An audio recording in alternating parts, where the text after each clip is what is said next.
didn't grow up in Baltimore. I grew up in Florida. My parents moved when I was 1 year old to Florida. To the age of 10, I was in Florida. My father divorced my mother when I was 7, and after the age of 11, I didn't see him again for 32 years. At the age of 10, we moved with my stepfather to Wisconsin, which is where he'd grown up, and he went back to school. And I went to school in Wisconsin, then Lawrence University, University of Wisconsin. Studied printmaking and drawing primarily, and then went to Vienna, Austria. When I was done there, worked for a year as a short order cook in Madison, Wisconsin, saved my money, and then moved to Vienna, Austria for 6 years. I started drawing about the time of my parents' divorce. And I started drawing naked ladies tied up, and you know, when you're 7 years old, you don't think that there's anything wrong with that. I had no idea why I was doing it. I remember the first drawing I ever made like that was a woman in a bikini in jail tied to a chair. You know, I thought, man, you know, at the time it didn't seem weird at all. My mother would find these things and tear them up.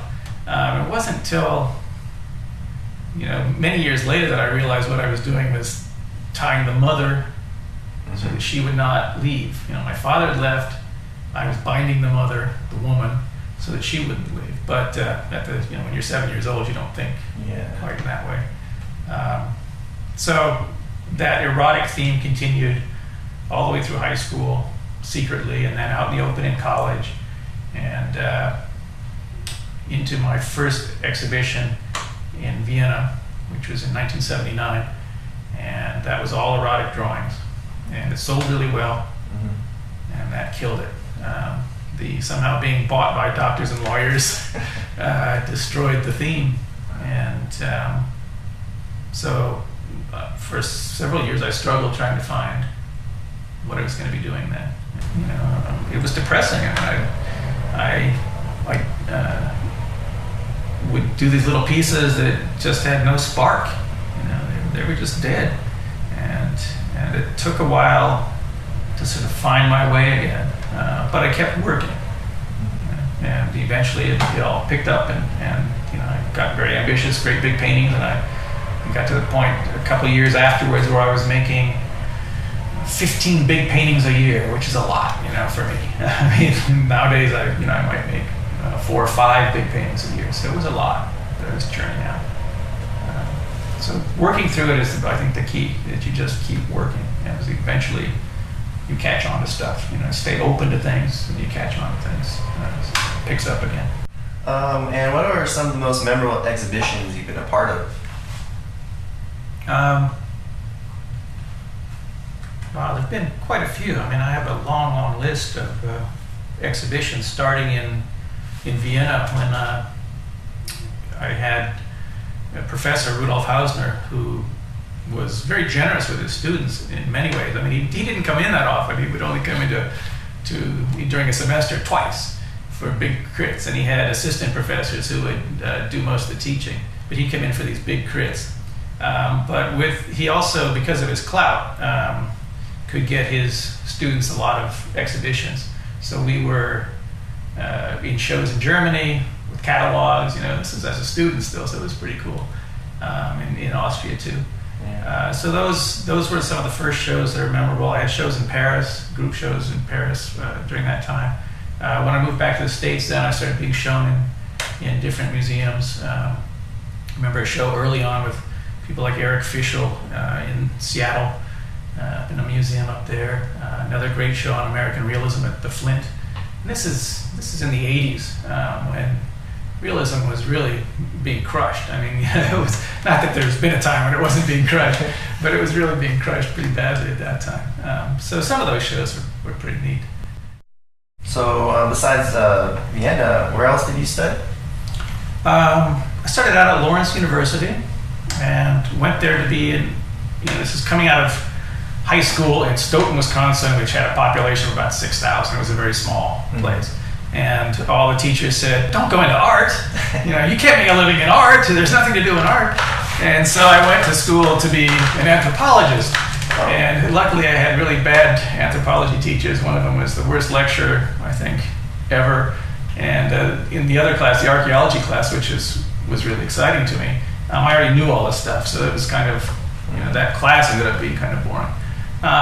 The art class, on the other hand, just got better and better. I mean, I had a natural tendency for that, and had always made art, so that just grew from there.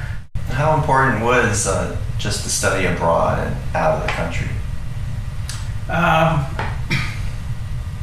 It was really good for several reasons. I think it gave me a different view of the United States. Mm-hmm. All the work I did in the 80s when I moved to Los Angeles had to do with America, and I don't think I would have seen America in that way had I not been away from it for 6 years. And the work that I did ended up being social criticism of America, but I really missed it when I was in Vienna. I mean, the longer I stayed there, the more I wanted to come home. I was making a living as an artist from the time I arrived, basically. So it was always a toss-up. Do you want to go back and be a short-order cook in America, or do you want to be an artist? And so for 6 years, I stayed there until I said, I'll go back and be a short-order cook. And it didn't work that way. I ended up making a living as an artist here, too. But that stay in Vienna gave me a different perspective. I saw the whole world differently, and learned to paint in a manner that was unlike anything I would have learned in the States. I mean, the egg, temper, and oil mish technique, as they call it, in Vienna was totally different than anything I would have been taught in any painting course in the United States. I usually have a vision of something, not sort of a mystic vision. It's just something that sort of pops up in my head, and if it sticks there for a couple weeks or more, then I know it's something I probably have to paint. That tightrope walker, that was in my head for 2 years, and I was doing something else at the time, another project, and so I just never got to it. But it stuck. It stuck the whole time, and it ended up being a great painting. So that part was, that's what usually happens when it sticks around. It has to be done, and then it's a question of developing it. When the vision is there, it's like a dream. You think a dream image is complete, but really it's just an idea of an image. It's not, a table doesn't have legs, or a room doesn't necessarily have perspective in a dream. So you might see it in a dream, but it's not the way it really has to be for a painting. So you've got to develop it and work it out, work up a composition once you have that idea, and that takes a bit of time. The process isn't always pleasant of making it, but it is the most fulfilling part. It's the idea of seeing that thing real and in the world that's important to me during the process. I want to see it finished. I want to see it real. I want to, I have that great image of it. Once it's done, it's rarely important to me anymore. It's important for the business side of things, but once it's finished as a piece, it doesn't interest me very much. There's a couple that I wish I'd kept, but it's just sort of out of nostalgic reasons in a way. It's not because I've got to have that piece. There's no piece that I felt that way. When I'm done, it's like I birthed it and get it out of here. I don't want it around anymore.